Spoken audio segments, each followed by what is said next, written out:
ओम शांति। आज प्यारे बाबा बोले, मनुष्य अनेक देवी देवताओं की भक्ति करते हैं।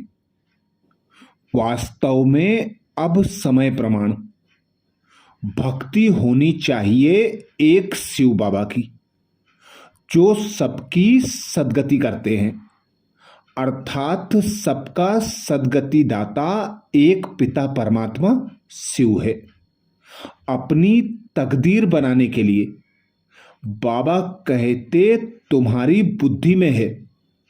लक्ष्मी नारायण भी 84 जन्म लेते हैं, फिर ऊंचे ते ऊंच बाप ही आकर सद्गति देते हैं, अर्थात उच्च तकदीर बनाते हैं।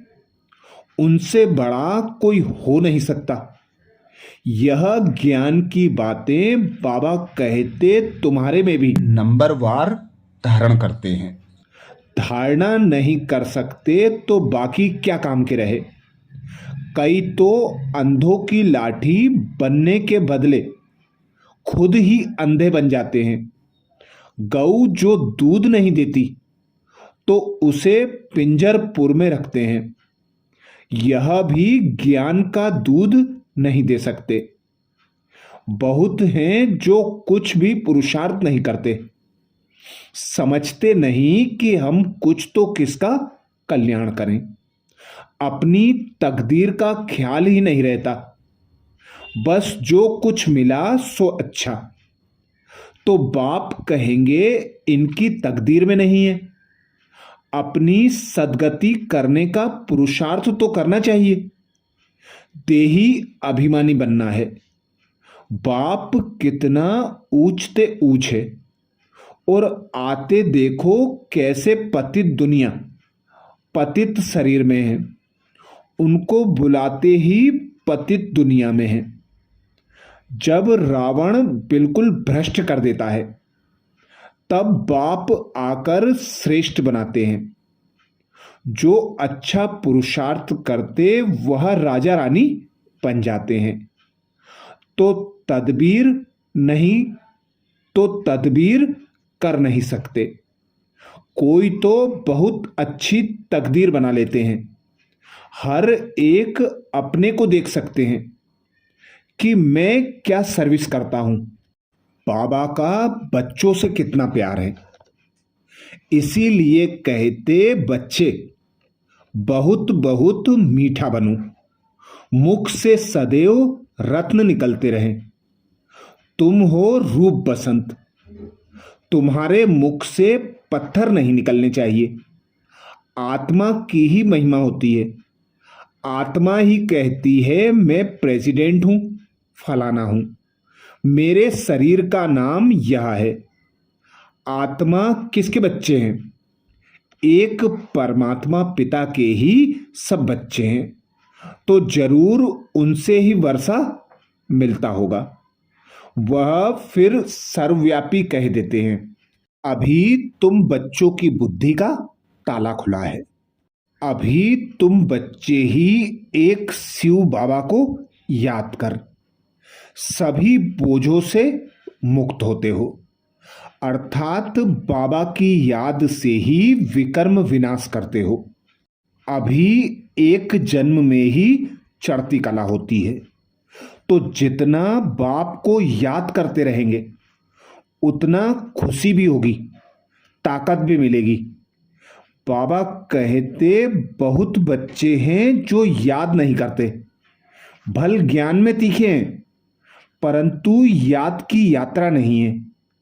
बाप तो बच्चों की महिमा करते रहते हैं। यह भी नंबर 1 में है। तो जरूर मेहनत करते होंगे ना। तुम हमेशा समझो कि शिव बाबा समझाते हैं, तो बुद्धि योग वहां लगा रहेगा। यह भी सीखता तो होगा ना। फिर भी कहते हैं बाबा को याद करो। बाबा अभी ही युक्ति बताते हैं। तुम बच्चे यह भी जानते हो, बाप को याद करने से ही हमारे पाप भस्म होंगे। मुख्य बात है धंधे आदि की कोई मना नहीं है। वह सब करते हुए सिर्फ बाप को याद करो तो विकर्म विनाश हो। यह तो समझते हैं हम पतित हैं। साधु संत ऋषि मुनि आदि सब साधना करते हैं। साधना की जाती है भगवान से मिलने की। सो जब तक उनका परिचय ना हो तब तक मिल नहीं सकते। तुम जानते हो बाप का परिचय दुनिया में कोई को भी नहीं है। देह का परिचय तो सबको है। बड़ी चीज का परिचय झट हो जाता है। आत्मा का परिचय तो जब बाप आए तब समझाएं। आत्मा और शरीर दो चीज हैं। आत्मा एक स्टार है, बहुत सूक्ष्म है, उसको कोई देख नहीं सकते। तो यहां जब आकर बैठते हैं तो देही अभिमानी होकर बैठना है। यह भी हॉस्पिटल है ना, आधा कल्प के लिए एवर हेल्दी होने का। तो आत्मा तो अविनाशी है, कभी विनाश नहीं होती। आत्मा का ही सारा पार्ट है। आत्मा कहती है मैं कभी विनाश को नहीं पाती हूं। इतनी सब आत्माएं अविनाशी हैं। शरीर है विनाशी।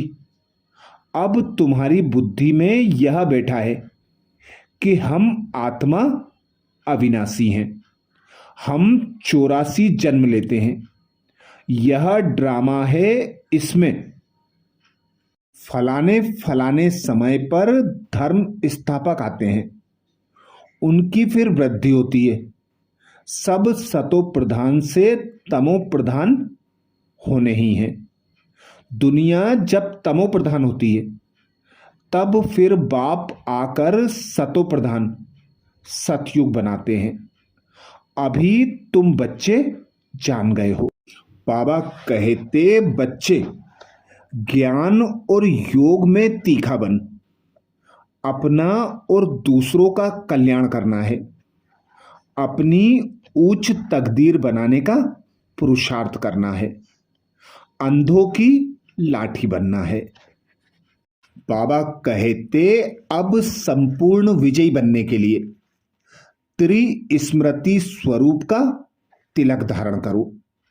स्वयं की स्मृति, बाप की स्मृति और ड्रामा की नॉलेज की स्मृति, इन्हीं 3 स्मृतियों में सारे ज्ञान का विस्तार समाया हुआ है। नॉलेज के वृक्ष की यह 3 स्मृतियां हैं। जैसे वृक्ष का पहले बीज होता है, उस बीज द्वारा 2 पत्ते निकलते हैं, फिर वृक्ष का विस्तार होता है। ऐसे मुख्य है बीज बाप की स्मृति, फिर 2 पत्ते अर्थात आत्मा और ड्रामा की सारी नॉलेज। इन 3 स्मृति को धारण करने वाले स्मृति भव व संपूर्ण विजयी भव के वरदानी बन जाते हैं। बाबा कहते प्राप्तियों को सदा सामने रखो तो कमजोरियां सहज समाप्त हो जाएंगी। प्राप्तियों को सदा सामने रखो तो कमजोरियां सहज समाप्त हो जाएंगी। बाबा बोले कंबाइंड रूप की स्मृति से विजयी बनो। संगम युग पर ब्रह्मा कुमार ब्रह्मा कुमारी अकेले नहीं हो सकते। सिर्फ बाप के साथ का अनुभव, कंबाइंड पन का अनुभव इमर्ज करो। ऐसे नहीं कि बाप तो है ही मेरा, साथ है ही नहीं। साथ का प्रैक्टिकल अनुभव इमर्ज हो तो यह माया का वार वार नहीं होगा। माया हार खा लेगी। सिर्फ घबराओ नहीं। क्या होगा? हिम्मत रखो। बाप के साथ को स्मृति में रखो तो विजय आपका जन्मसिद्ध अधिकार है। अच्छा, ओम शांति।